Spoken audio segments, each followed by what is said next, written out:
I didn't expect Munggo to taste this good. But this one hits different. Munggo is simple, but when done right, it's one of the best comfort foods you can make. Today we're making Ginisang Munggo, and we're keeping it classic. Mung beans, aromatics, some greens, and a bit of pork. As always, the complete list of ingredients with their approximate cost will be shown at the end of the video. Alright, let's start. Rinse 1 cup or 200 grams of munggo in water. Then, strain out any floating bits. This removes dust and impurities and keeps the munggo cooking clean. Beans that float are usually lower quality, so I like to strain them out. For better texture, you can soak the munggo for 30 to 60 minutes. Some people even soak them overnight. Soaking helps them cook faster and more evenly, but today I'm just cooking them straight. Add the munggo to a pot and pour in enough water to cover the beans by a few inches. You can always add more later, so I like to start with just enough. Bring this to a boil and lower the heat and let it simmer until tender. You want them soft but not completely mushy. You'll know the munggo is ready when the beans are soft and slightly split. Older munggo can take longer, so always rely on texture, not just time. While the munggo is cooking, let's prepare the other ingredients. For the squash, I'm using about half a small to medium kalabasa, around 700 grams with skin and seeds on. Scoop out the seeds using a spoon. I almost forgot to season the munggo, so I added a bit of salt while it's cooking. This helps the beans absorb flavor from the inside. Back to the squash.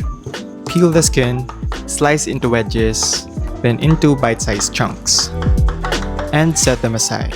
We'll add this later so it stays tender and doesn't fall apart. For the garlic, I'm using 6 cloves, about 20 to 25 grams total. Trim the root end, smash to loosen the skins, then mince finely. I like this pretty garlicky, so I'm using 6 cloves, but if you want it more subtle, you can go with 4. Next, for the onions, I'm using 2 small red ones, around 75 grams total. Slice one thin and cut the other into quarters. The sliced onions are for the base aromatics and the chunks will add sweetness and texture later. Red onions work great here, but white, yellow, or shallots work too. Next, slice 4 ripe tomatoes, around 250 grams total. Cut them into small chunks. These will break down into the base and add natural sweetness and acidity, which keeps the munggo from tasting flat or heavy. Once done, set them aside. After that, check if the munggo is done cooking. Once the beans are soft and tender, you can set the pot aside. This next step is optional, but I like to strain my munggo to remove any impurities and excess starch. I find this keeps munggo tasting cleaner and it stores better in the fridge. Straining also gives you a lighter, smoother broth. If you prefer a classic, thicker, more hearty munggo, you can skip this step and cook with a starchy liquid. It really comes down to personal preference. Next, heat up the same pot or a separate pan if you prefer. Then, add about 380 grams of ground pork. The pork I'm using is fatty, so I didn't need oil. If you're using leaner meat, add a small amount of oil to prevent sticking and help browning. You can also use sliced pork belly or diced pork, but I prefer ground pork here because it spreads evenly and builds flavor into the base. Once the fat renders, push the pork to one side and tilt the pot so the oil pools. This is where the base flavor really starts. Quick reminder, if you like easy Filipino recipes like this, subscribe or follow for more. Now back to the munggo. Add the garlic and saute until fragrant and lightly golden. Then, add the sliced onions and cook until translucent. Next, add half of the chopped tomatoes. Cook them down until they soften and start to break apart. This batch will melt into the base and build sweetness and acidity, while the next one will stay fresher and add texture later on. The next step is optional, but I like adding 1 pork broth cube. This really elevates the dish and gives the munggo a deeper, savory flavor.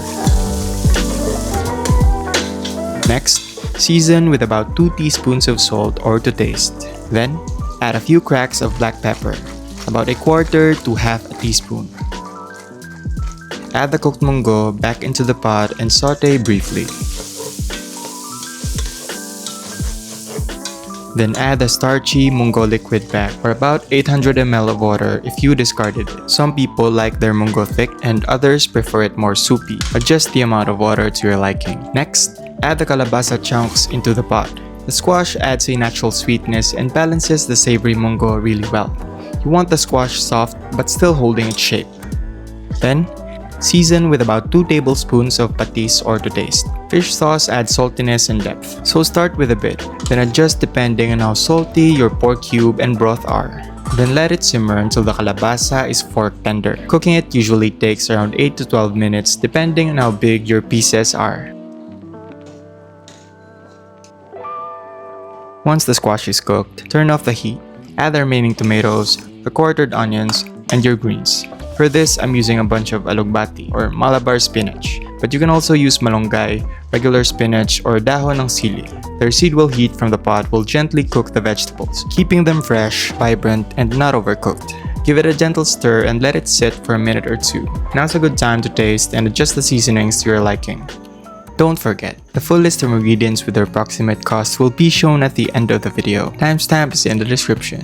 Ginisang Munggo is best enjoyed straight from the pot. Carefully transfer it into a serving bowl and top it with some crispy chicharon for extra texture. You can enjoy this as is, but it really pairs well with a steaming cup of rice.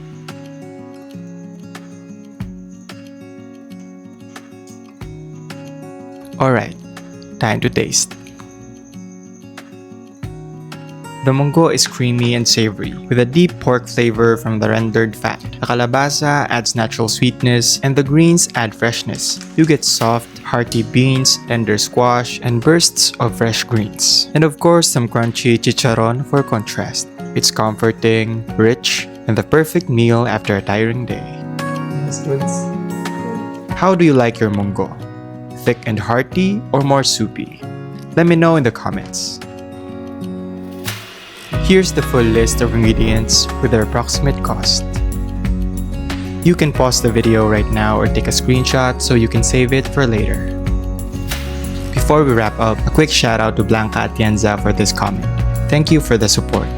If you found this video helpful, please give it a thumbs up and leave a comment down below letting me know what you think about this Ginisang Munggo recipe or how it turned out for you. Subscribe for more easy Filipino recipes, and if you're interested in another easy Filipino recipe, click the link on your screen right now. Thank you for cooking with me, and I'll see you in the next one.